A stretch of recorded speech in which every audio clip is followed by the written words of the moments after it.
এবার এর মধ্যে কলকাতা টিভি স্যার বন্ধ হয়ে গেছে। এবার কলকাতা টিভিতে কয় লাখ টাকা ছিল, গরুর টাকা ছিল, বালির টাকা ছিল, আমি তার মধ্যে যেতে চাই না, সেটা সরকার ঠিক করবে, যারা এজেন্সি আছে তারা ঠিক করবে। কিন্তু এই যে নিরপরাধ সংবাদ মাধ্যমের কর্মীরা, সেই সংবাদ মাধ্যমের কর্মীরা কাজ হারালেন, তাদের হচ্ছে কি হবে তার একটা দিশা থাকা দরকার। ধরুন এক ফোনে 1 লাখ, একটা ফোন করলেই 1 লাখ টাকা, এটা ছিল স্যার।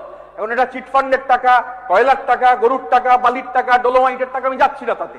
কিন্তু আমি যখন এক ফোনে 1 লাখ ছিল, সেই যে চ্যানেল ছিল সেই চ্যানেলকে বলছি, আমি চ্যানেলকেই বলছি, সেই চ্যানেলে তো এটা হতো, তো অস্বীকার করার তো কিছু নেই। বা স্যার 2000 আমি এটা মানে এই সংবাদ মাধ্যমের কর্মীরাও অনেকে আশঙ্কা প্রকাশ করছেন, মেন স্ট্রিম মিডিয়া আছে, ডিজিটাল মিডিয়া রয়েছে। এখন ডিজিটাল মিডিয়াতে ক্যাঙ্গারু কোর্ট হচ্ছে, ডিজিটাল মিডিয়া ট্রায়াল করছে, বা মেন স্ট্রিম মিডিয়াও করছে, যার যেটা এজেন্ডা করছে তাতে কোনো সমস্যা নেই না। আমার মানে সেই কোথা থেকে কোন টাকায় চলছে সেটা জানি না, কিন্তু এরকম সংবাদ মানে বিশ্ব বাংলার নাম রয়েছে, এরকম সংবাদ সংস্থার কর্মীরা আমার কাছে আশঙ্কা প্রকাশ করেছেন যে এই 2019 থেকে কোন টাকায় এই সংস্থা চলছে, সংস্থা যদি বন্ধ হয়ে যায় তাহলে হচ্ছে এই কর্মীদের কি হবে। আমি এই কর্মীদের, সংবাদ মাধ্যমের কর্মীদের সিকিউরিটির জন্য স্যার আপনার মাধ্যমে মাননীয় অর্থমন্ত্রীর কাছে স্যার দাবি জানাচ্ছি, এটা একটা জরুরি বিষয় স্যার।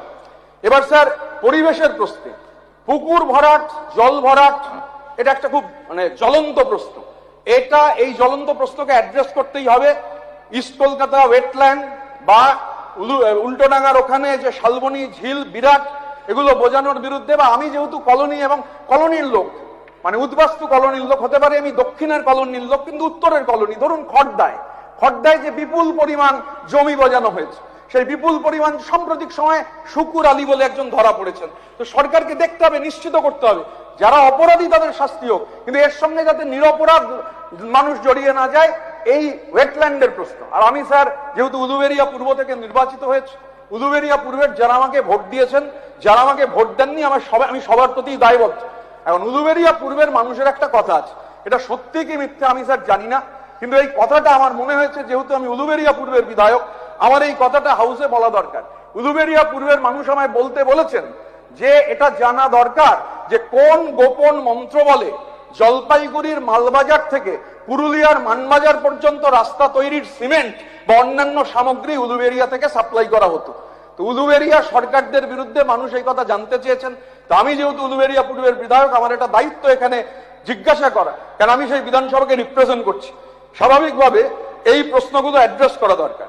শেষ যে কথাটা স্যার আমি বলবো, মোস্ট ইম্পর্টেন্ট, দেখুন স্যার, আমাদের এক্স এমএলএরা যে টাকা পেনশন হিসেবে পান বা যে টাকা তাদের চিকিৎসা খাতে দেয়া হয়, সেটা ইভেন নট মিনিমাম ওয়েজের থেকে হচ্ছে কম, তো অবিলম্বে মিনিমাম ওয়েজের থেকেও কম, 14,000, 16,000, 18,000, সর্বোচ্চ 18,000, তো মিনিমাম ওয়েজের থেকে স্যার কম।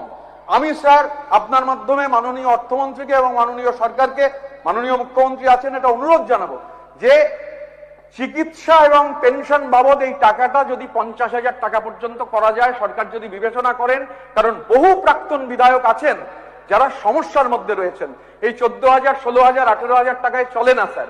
তো এটা যদি সরকার নিশ্চিত করেন, আমার মনে হয় যে এটা সরকার যদি অনেক, এবং মাননীয় স্পিকারের সঙ্গে অনেক প্রাক্তন বিধায়ক দেখা করেছেন, আমি বিনীতভাবে অনুরোধ জানাবো এটা যদি করা যায় তাহলে ভালো হবে। আমার সময় দেওয়ার জন্য আরো ভালো খবর দেখতে সাবস্ক্রাইব করুন বাংলা হান্টের ইউটিউব চ্যানেল।